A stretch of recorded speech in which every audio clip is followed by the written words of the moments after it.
मेरी तरफ से सबको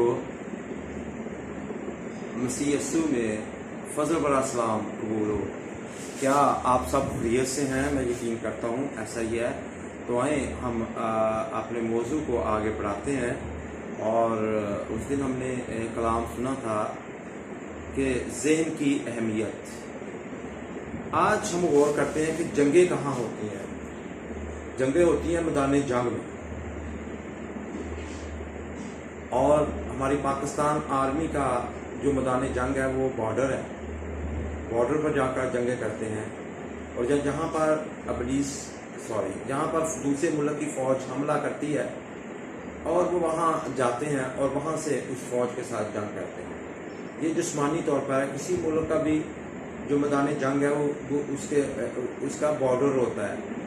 और मेरे अजीज़ों, हमारी रूहानी ज़िंदगी का मैदान जंग कौन सा है? क्या कभी हमने इस पर गौर किया है कि कहाँ जंग होती है? जंगें जो जीती जाती हैं या जंगें जो हारी जाती हैं वो ज़हनी तौर पर होती हैं। हम अगर मायूसियों का, नाकामियों का या हौसला हार जाएंगे तो हम जंग हार जाएंगे। अगर हमारे ज़हन पस्त नहीं होगा, हमारे हौसले बुलंद होंगे तो हम जंग जीत जाएंगे। इसलिए हमें जंग जीतने के लिए, हमें शैतान के साथ जंग करने के लिए ज़हनी तौर पर बहुत मजबूत होना चाहिए। और हमारा ज़हन जो है यही मैदान जंग है। और रूहानी तौर पर हमें ज़हन को तैयार रखना चाहिए और जंग के लिए ज़हनी तौर पर तैयार होना चाहिए, क्योंकि हम 24 घंटों की जंग में हैं। हम जो रूहानी शख्स होता है वो हर वक्त जंग में होता है और हमें उसके मुकाबला के लिए हर वक्त खड़े रहना चाहिए। आइए मेरे साथ निकालिए एक हवाला, इफिसियों 6 बाब और उसकी 12 आयत। यहाँ पर लिखा है, क्योंकि हमें खून और गोश्त से कुश्ती नहीं करना है, हमें महज जिस्मानी दुश्मनों से कुश्ती नहीं करना है, बल्कि हुकूमत वालों और अख्तियार वालों और इस दुनिया की तरीकी के हाकिमों और शरारत की उन रूहानी फ़ौजों से जो आसमानी मकामों में हैं। अक्सर मेरे अजीज़ों, हम ज़मीन पर कुश्तियाँ करते रहते हैं। हम ज़मीन पर इंसान के साथ लड़ाइयाँ करते रहते हैं। लेकिन आज हम अपने ज़हन को ये सबक दे दें, अपने ज़हन में ये बात पुख्ता कर लें और इस बात में कायम हो जाएं कि हमारी जंग जो है वो मेरे अजीज़ों अबलीस की रूहानी फ़ौजों से जो आसमानी मकामों पर रहती हैं। और उनका अटैक जो है वो जो मैदान जंग है वो हमारे ज़हन को बनाती है। ज़हनी तौर पर हमें मफलूज करना चाहती हैं, हमारे ज़हन को कंट्रोल करना चाहती हैं। इसलिए मेरे अजीज़ों, हमने खून और गोश्त से कुश्ती नहीं करनी। और इन फ़ौजों से, वो कौन कौन से हैं? वो अख्तियार वाली हैं, वो हुकूमत वाले हैं, वो तरीकी के हाकम हैं, वो शरारत की फ़ौजें हैं जो आसमानी मकामों में हैं। तो इसलिए मेरे अजीज़ों, इस आयत को जब हम इस पर गौर करते हैं, इसका हम बगौर मुतालिया करते हैं, तो हमारी ये जंग दूसरे इंसानों के ख़िलाफ़ नहीं है। एक मुल्क की जंग दूसरे मुल्क के ख़िलाफ़ नहीं है। एक कौम की जंग दूसरी कौम के ख़िलाफ़ नहीं है। एक ख़ानदान के फ़र्द की जंग दूसरे के ख़िलाफ़ नहीं है। शौहर की बीवी के साथ जंग नहीं है। बच्चों की माँ बाप के साथ जंग नहीं है। बहन भाइयों की आपस में जंग नहीं है, क्योंकि जितने भी खून और गोश्त से बने हैं हमारी उसके साथ जंग है ही नहीं। हमारी जंग उसके साथ है जो खून और गोश्त नहीं। और वो रूहानी फ़ौजें हैं और वो आसमानी मकामों पर रहती हैं और हमें उनके ख़िलाफ़ लड़ना है, बल्कि अबलीस और उसकी बदरूहों के ख़िलाफ़ है। हमारा दुश्मन शैतान क्या करता है? हमें मंसूबा साजी और धोखा दही से, यानी बड़ी महारत से तैयार करदा मंसूबों और सोची समझी धोखाबाजी से शिकस्त देने की कोशिश करता है। उसने पहले से ही हमारे लिए मंसूबे बनाए हुए हैं, तैयार किए हुए हैं, और सोची समझी उसकी धोखाबाजी है जो शैतान हमें देना चाहता है और हमें इससे बचना है। जैसा कि हम जानते हैं अबलीस झूठा है। यीशु ने इसे यूहन्ना 8 बाब उसकी 44 आयत में कहा है कि वो मुझसे और आपसे झूठ बोलता है, वो झूठा है बल्कि झूठों का बाप है। एक तो झूठा भी होता है, वो झूठों का बाप है। और जितने इस झूठ की पैरवी करते हैं उनका बाप खुदा नहीं हो सकता, उनका बाप शैतान है। इसलिए हमें ज़रूरी है कि हम शैतान के झूठ को समझें, जो कि आदम और हवा बल्कि शैतान के झूठ को ना समझी और वो मर गई। अगर हम शैतान के झूठ को नहीं समझेंगे, उस झूठ पर चलेंगे, तो हम मर जाएंगे। वो रूहानी तौर पर मर गए, फिर जिस्मानी तौर पर भी मर गए। नहीं तो मौत का इंसान की ज़िंदगी में कोई कंसेप्ट ही नहीं था। इंसान खुद अपनी मौत जो है वो तैयार करता है, कब? जब शैतान के झूठ पर वो चलता है। इसलिए मेरे अजीज़ों, खुदा के कलाम के बारे में लिखा है कि ये शुरू से ही सच है और ये सच्चाई पर मबनी है, और खुदा सच्चा है और हर एक आदमी झूठा ठहरा।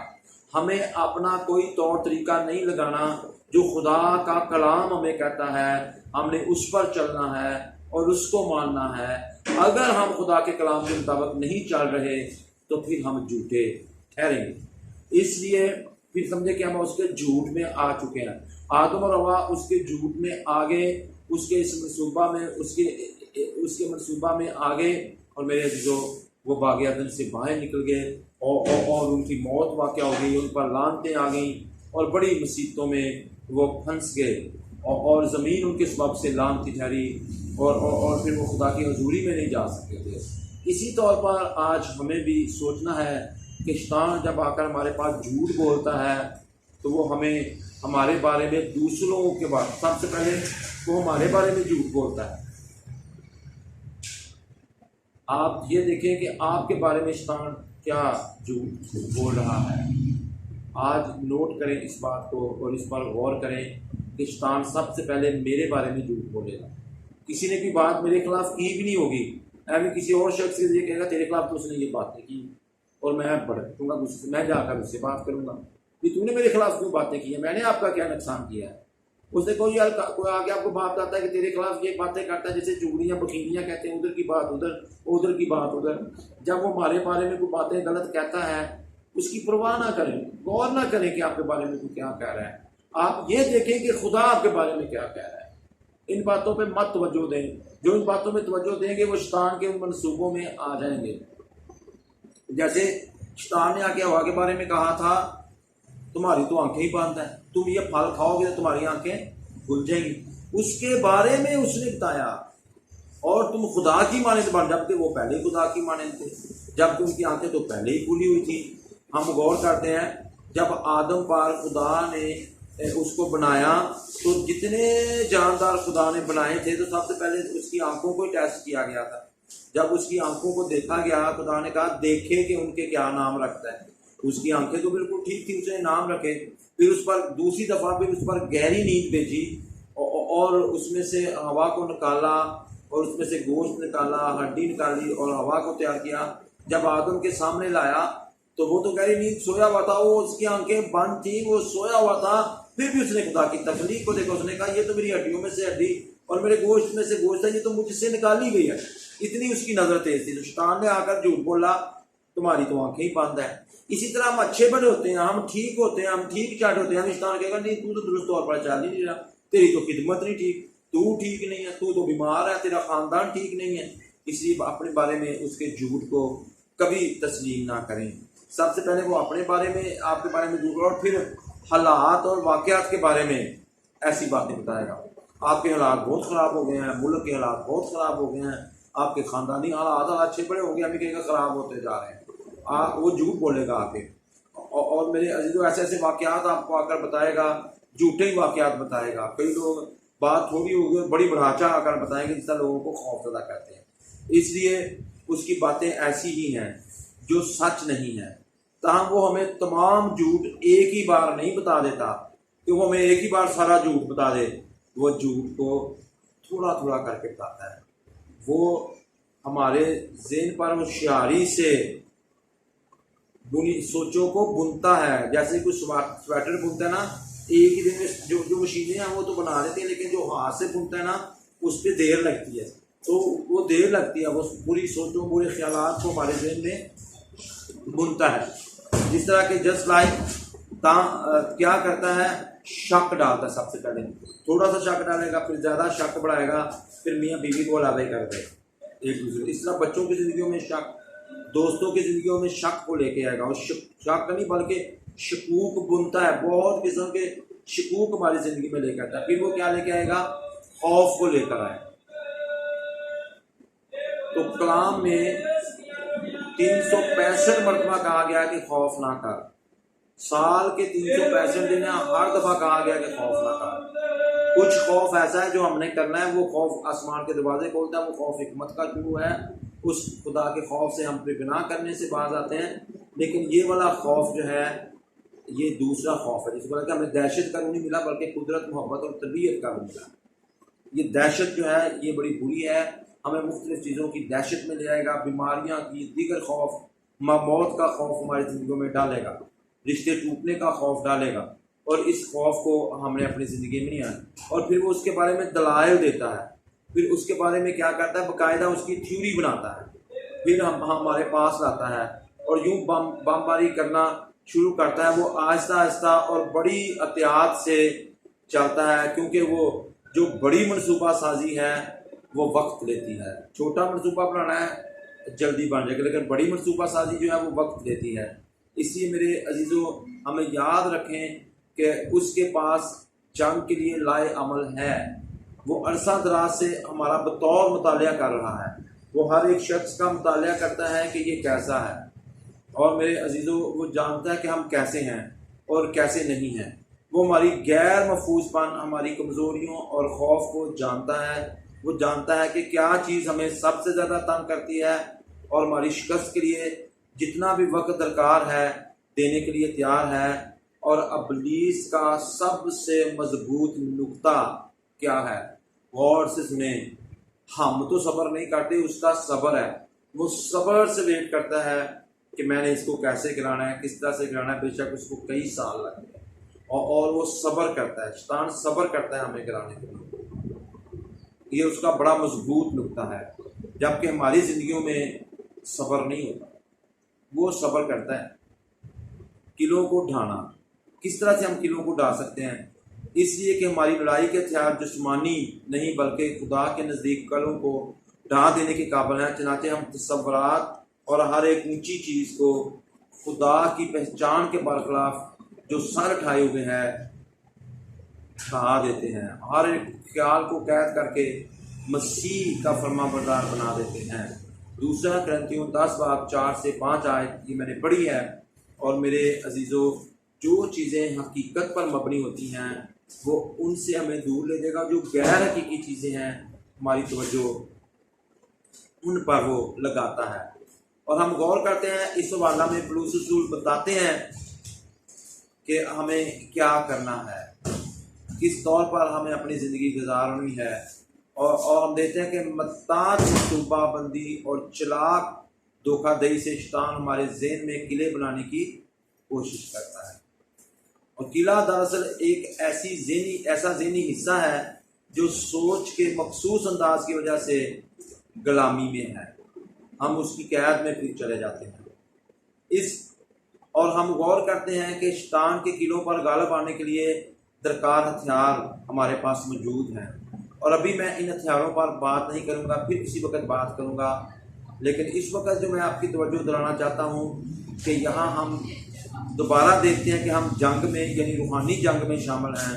आयत 5 वाज़ेह तौर पर इस जंग के मैदान की निशानदही करती है और हमें ये ख्याल लेकर इन दलाइल का इनकार करना है। इब्लीस हमसे दलीलबाजी करता है, वो हमें नज़रियात और वजूहात पेश करता है। तेरे साथ ऐसा होगा, तू ऐसा कर।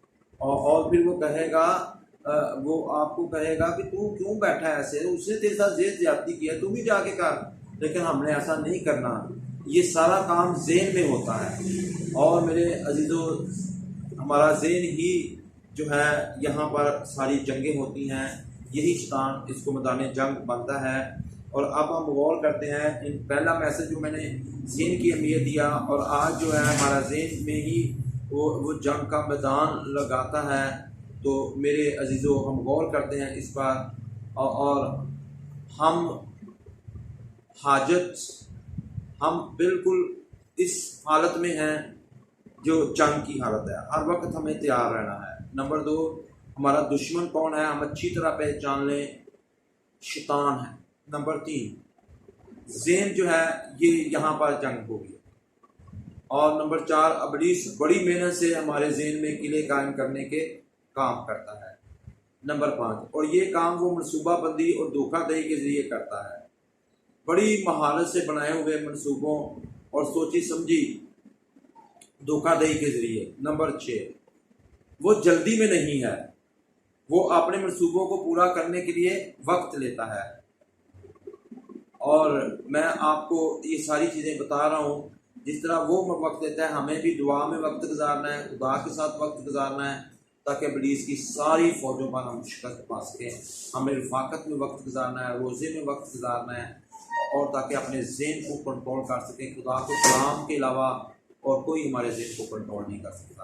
इससे जो भी ख्याल या सोच हमारे ज़हन में आए, वो देखें कि खुदा के कलाम के मुताबिक है कि नहीं है, वो देखें कि खुदा के कलाम के मुताबिक है कि नहीं है, और उसको इस तरह से हमने कंट्रोल में करना है। और मेरे अजीज़ों, अपने ज़हन को खुदा के सुपुर्द करें, अपने ज़हन को खुदा के सुपुर्द करें, और बिल्कुल उसी तरह से करें जिस तरह से खुदा आपको क्या गाइड करता है, खुदा का कलाम गाइड करता है, वही करें। कलाम हक़ का पढ़ा और सुना जाना हमारे लिए बाइस से बरकत हो। खुदावंद का शुक्र हो। ऐसी बात मैं तेरी मिन्नत करता हूँ, तू हमें बड़ा हौसला, बड़ी तसल्ली, बड़ा सब्र अता फरमा, और हम अपने असल दुश्मन को पहचाने, और आपको हर उस सोच को, हर उस ख्याल को जो तेरी पहचान के ख़िलाफ़ सार उठाए हुए कैद करें, यसुम सी के ताबिया कर सकें। एक एक को छू और इवर कर दे। तेरा जलाली हाथ, तेरा कुदरत वाला हाथ, तेरा फजल वाला हाथ हमारी ज़िंदगियों पर पड़ा रहे। ये सब कुछ मांगते हैं यीशु के अजीम और बरकत नाम से, आमीन।